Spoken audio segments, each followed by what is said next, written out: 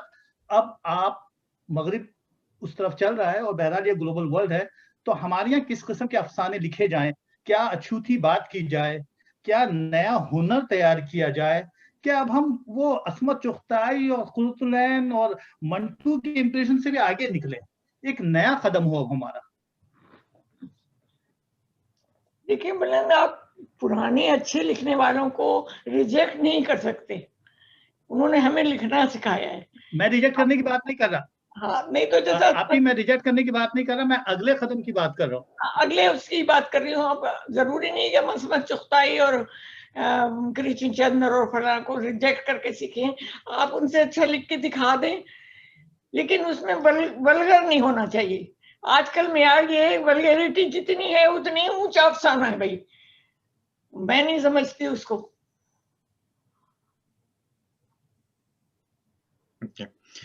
جی سکندر ابوالخیر صاحب. جی، ایک سوال ہمیشہ سامنے آتا ہے کہ چاہے شاعری ہو یا نثر ہو، اس کا کیا کوئی اصلاحی پہلو ہوتا ہے؟ اس سے کوئی معاشرے کی اصلاح کی جا سکتی ہے یا نہیں؟ اکثر جگہوں پہ اشعار کو تو بہت استعمال کیا گیا ہے لوگوں کو انسپائر کرنے کے لیے، تو کیا افسانے کا بھی ایسا کوئی کردار ہے معاشرے میں یا ہو سکتا ہے؟ یہ ایک کوشچن ہے. دوسری بات یہ کہ جس طرح سے شاعری چونکہ بہت مختصر ہوتی ہے اور لوگوں کو کچھ اشعار یاد بھی ہو جاتے ہیں، تو شاعری سے ان کا رابطہ رہتا ہے چاہے جتنا بھی کم ٹائم ہو ان کا. لیکن جو افسانے ہیں ان کو پڑھنا ایک الگ سے، جس کو شوق ہوتا ہے وہی پڑھتا ہے. تو اس کو پروموٹ کرنے کے لیے کیا کیا جا سکتا ہے؟ یہ دو سوال ہیں میرے. سب سے پہلی شرط یہ، جو شخص ہے اس کو افسانے سے دلچسپی ہے یا نہیں ہے، یہ بھی دیکھنا پڑتا ہے نا. لوگوں کو آج کل زیادہ تر شاعری سے دلچسپی ہے، شاید اس لیے کہ آسانی سے چھوٹی سی غزل سن لی، سمجھ میں بھی آ گئی اور کچھ سوچنا بھی نہیں پڑا. جی، کچھ بہت زیادہ سوچنے کی تحریک مجھے شاعری میں نہیں نظر آتی. جنید برا مان رہے ہوں گے لیکن میں نہیں بالکل نہیں. مطلب لطف اندوز تو ہوتی ہوں میں بھی، بہت بہت پسند آتی ہے ان لوگوں کی شاعری. جو آج کل کے یہ بچے ہیں یہ تو غضب کی شاعری کر رہے ہیں. تو لیکن جیسے فکر اور سوچ آپ کو افسانہ پڑھ کے ملے گی. اب لوگوں کے پاس اتنا ٹائم نہیں ہے کہ وہ افسانہ پڑھیں پھر اس پہ سوچیں. حالانکہ آپ دیکھیں کہ پریم چند نے کفن کہانی کب لکھی تھی، میرے خیال میں 100 برس سے اوپر ہو گئے ہوں گے یا نہیں. آج تک ہم اس کا حوالہ دیتے، کوئی نہیں لکھ پایا ویسی کہانی دوبارہ، کفن. تو یہ ہوتا ہے کہ ہمیں سوچنے کا موقع فراہم کرے. آپ کے اندر سوچنے کی صلاحیت ہے تو آپ افسانہ پڑھ کے بھی سوچیں گے، شاعری پڑھ کے بھی سوچیں گے، لیکن پہلے سے سوچ کے جائیں. جیسے میں جب نئی ادب میں آئی تھی تو وہ ایک گروپ تھا، وہ پہلے سے سوچ کے آتے تھے، تعریف کرنی نہیں ہے، تنقید کرنی. اور میری اس وقت عمر بھی کم تھی، میں اتنا افسردہ ہو جاتی تھی کہ مجھے جمیل جالبی، جمیل الدین عالیہ، مشفق خواجہ، اس قسم کے تمام لوگ سمجھاتے تھے بھائی یہ ہم لوگوں نے بھی زمانے میں یہ سب حرکتیں کی ہیں، یہ کچھ نہیں ہے، یہ پہلے سے سوچ کے آتے ہیں کہ ان کے کوئی اعتراض کریں گے، تم پریشان نہیں ہو. تو وہ ایک الگ بات ہے. لیکن جیسے یہ مجھے آپ کی بات صحیح لگ رہی ہے کہ شاعری کے مقابلے میں افسانہ مشکل ہے. اور افسانہ صرف وہی لوگ پڑھتے ہیں جو افسانہ جن یا تو لکھتے ہیں یا ان کو اس سے دلچسپی ہے. اور لوگ میں نے دیکھا افسانہ نہیں پڑھتے. جی، ایک سوال ہے ہمارے پاس کہ اکثر رسالوں میں، جیسے آپ نے بھی بلکہ اس کے حوالے سے کچھ باتیں کی، رسالوں میں اب جو بلکہ یوں سمجھ لیں کہ جو بعض رسالوں میں ہمیں کہانیاں پڑھنے کو ملتی ہیں یا افسانے پڑھنے کو ملتے ہیں، بعض اوقات ایسا ہوتا ہے کہ ہم اس کو جو پڑھیں تو اس کو پڑھنے والے جو نقاد ہیں یا جو قاری ہیں، بعض اوقات وہ کہتے ہیں کہ یہ افسانے سے زیادہ رپورتاج لگ رہا ہے، اس میں ان کو افسانہ پن نہیں نظر آیا. تو آپ کے خیال میں وہ کون سا لازمی جز ہے افسانے میں جو اس کو افسانہ بناتا ہے؟ میں نے پہلے بھی بتا دیا میرا اپنا خیال، قاری کو ہمراہ لے کے چلیں، اور بنت کہانی میں بہت سخت اہمیت رکھتی ہے کہ آپ اس کو کیسے بن رہے ہیں. اس کی مثال میں نے ایک دفعہ سویٹر سے بھی دی تھی کہ آپ کتنا بھی خوبصورت نمونہ بن رہی ہیں، اگر ایک خانہ غلط ہوا تو پورا نمونہ بگڑ جاتا ہے. تو ہمیں لکھنے میں بھی اس چیز کا خیال رکھنا پڑتا ہے کہ ہم اس کو بنت کا خیال رکھیں اور قاری کو ہمراہ لے کے چلیں. یہ نہ ہو کہ قاری اکتا کے کتاب ہی بند کر دے. میرا تو اپنا یہ خیال ہے ذاتی، اب ظاہر ہے سب کے اپنے اپنے خیال ہوں گے، لیکن جی دلچسپ بنانے کے لیے تو پھر میرے خیال میں دوشیزہ ہی کافی ہے. جی ابھی آپ نے یہ بڑی اچھی بات کی ہے. میرا بھی یہی سوال تھا کہ کہانی کا ایک تو خیال ہوتا ہے، ایک ہیولہ دماغ میں آتا ہے، پھر اس کو کاغذ پہ منتقل جو کیا جاتا ہے تو اس میں کرافٹنگ چاہیے ہوتی ہے تاکہ وہ بات جو آپ کے ذہن میں ہے وہ قاری تک اچھی طرح پہنچ جائے. تو یہ جو کرافٹنگ کا عمل ہے اس کے لیے آپ کتنی مطلب محنت کرنی پڑتی ہے، یا اس کی ضرورت بھی پڑتی ہے، یا آپ کہانی جیسی آتی ہے وہ دماغ میں ویسے ہی آپ منتقل کر دیتی ہیں؟ اس میں ذرا روشنی ڈالیں، مجھے تو بہت مشکل ہوتی.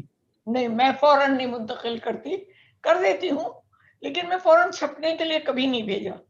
بس اگر آپ خود بھی یہ تجربہ کر چکے ہوں یا کرنا چاہیں تو کر کے دیکھ لیں کہ 10-12 دن کے بعد 10-12 دن کے لیے رکھ دیتی ہوں. یہ سب ڈاکٹر جمیل جالبی کے بتائے ہوئے اصول ہیں.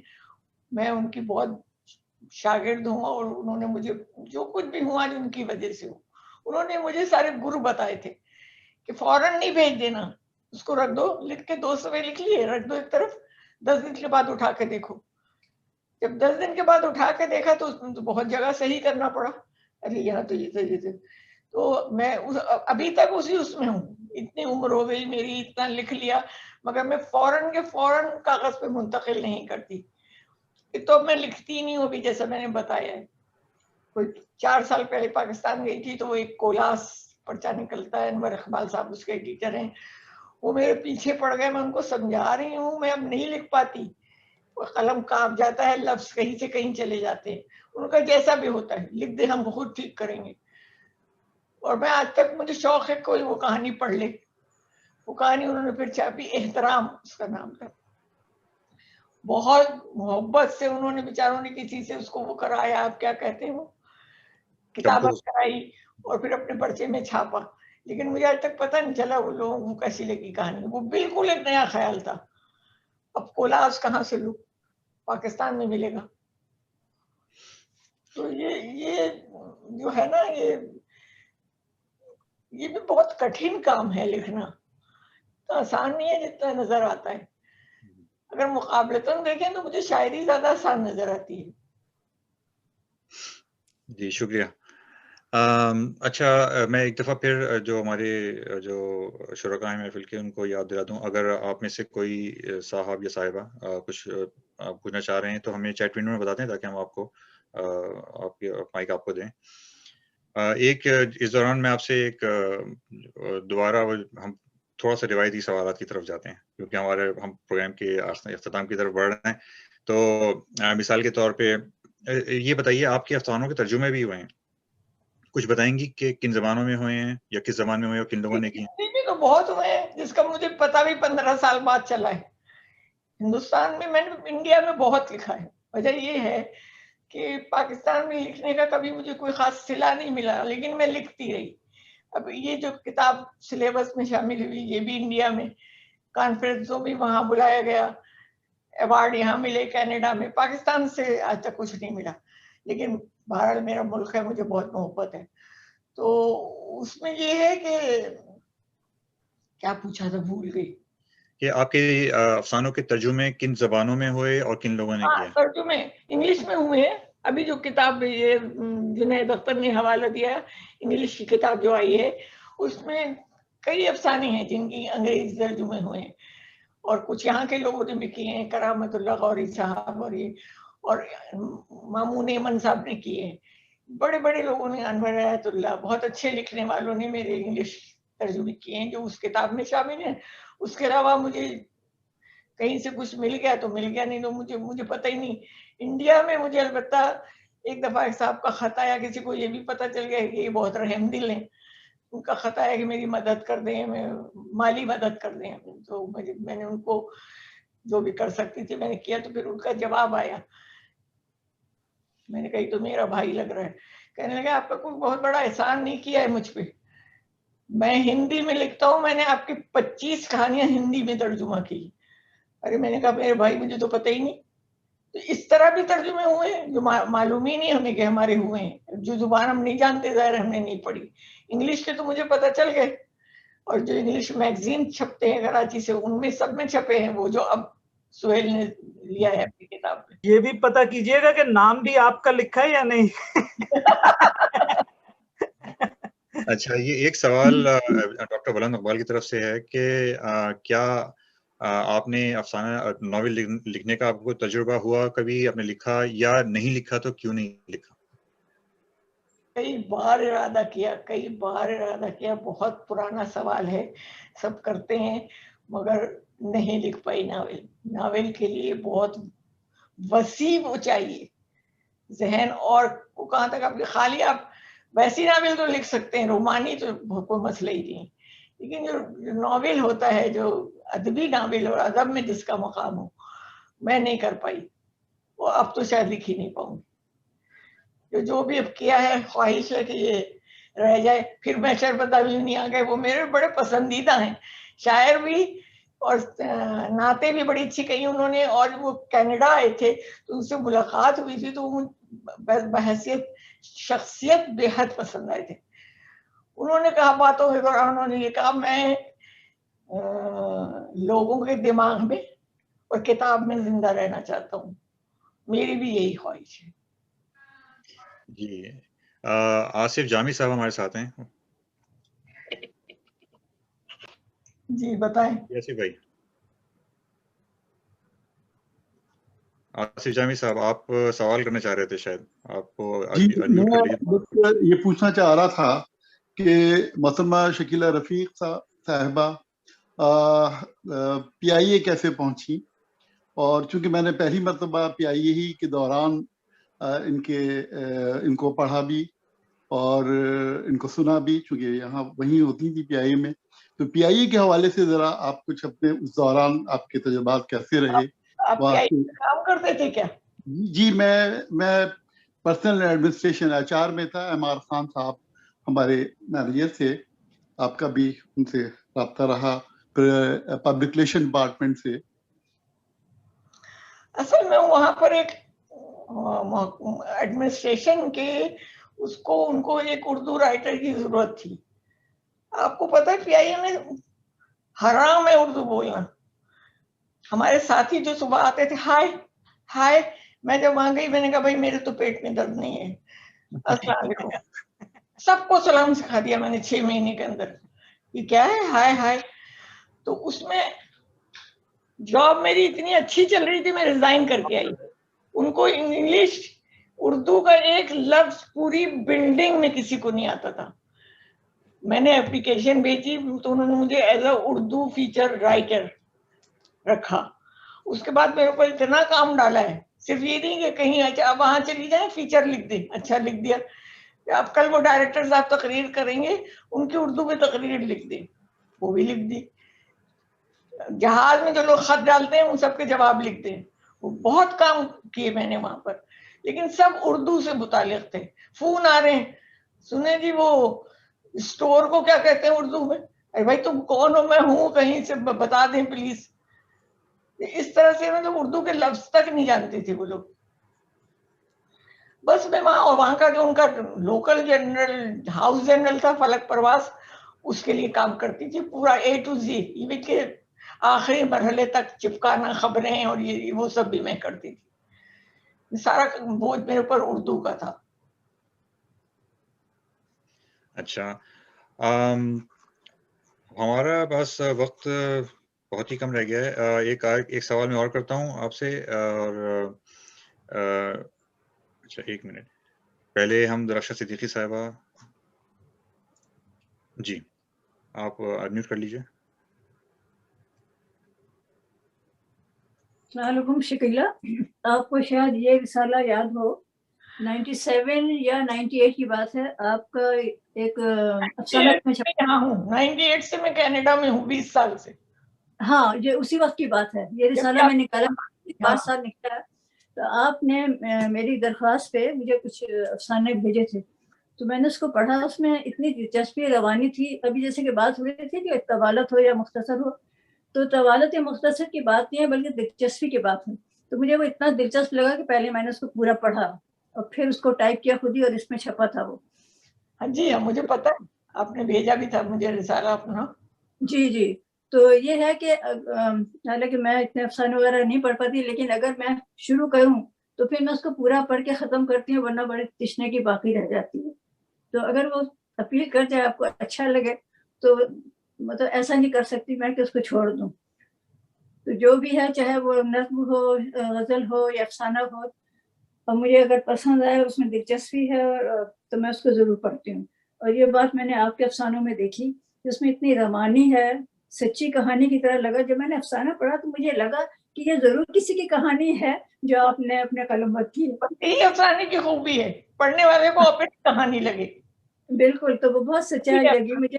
میں آپ کو مبارکباد پیش کرتی ہوں کہ اور اللہ تعالیٰ زور قلم اور زیادہ کرے. بہت شکریہ. اچھا ایک سوال یہ کہ آپ کے افسانوں کے حوالے سے اتنے لوگوں نے لکھا, بہت بڑے بڑے لوگوں نے رائے دی, ان کے سراہا, نقادوں نے, سہر انصاری صاحب نے آپ کے افسانوں کا انتخاب کیا.